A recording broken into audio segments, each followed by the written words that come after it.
Kryetari i Partisë Demokratike Sali Berisha u paraqit këtë të hënës pak. Pas daljes nga Spaku, ai u pyet nga mediat për sulmin me Molotov ndaj vilës së ish diktatorit Enver Hoxha gjatë protestës së të shtunës që mbajti opozita.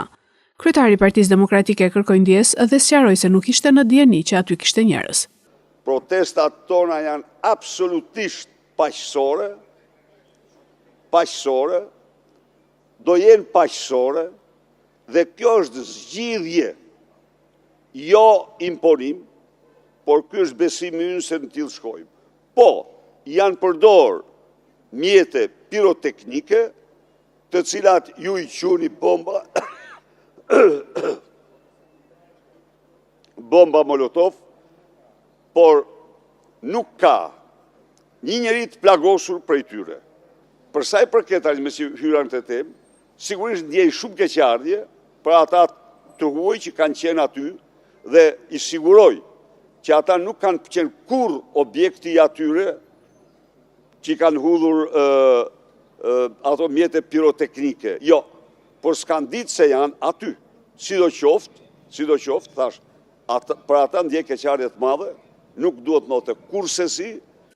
Kryeministri Edi Rama një ditë më parë reagoi në rrjetet sociale me një postim ku tregoi se vizitoi ish vilën Enver Hoxhës, e cila më parë u godit me Molotov nga protestuesit e Partisë Demokratike dhe tregoi gjithashtu se artistët e pranishëm ishin të shokuar nga sulmi, të cilin e cilësoi si një akt të papranueshëm barbar. Kjo që ka ndodhur është një turp shumë i madh, është një dëm shumë i madh, është një plag e hapur në atë që është fytyra e Shqipërisë së re dhe të cilën e përfaqëson edhe kjo rezidencë, të cilën e mishërojnë edhe këta djem dhe këto vajza talentuara që vinë nga të katër anët e botës këtu.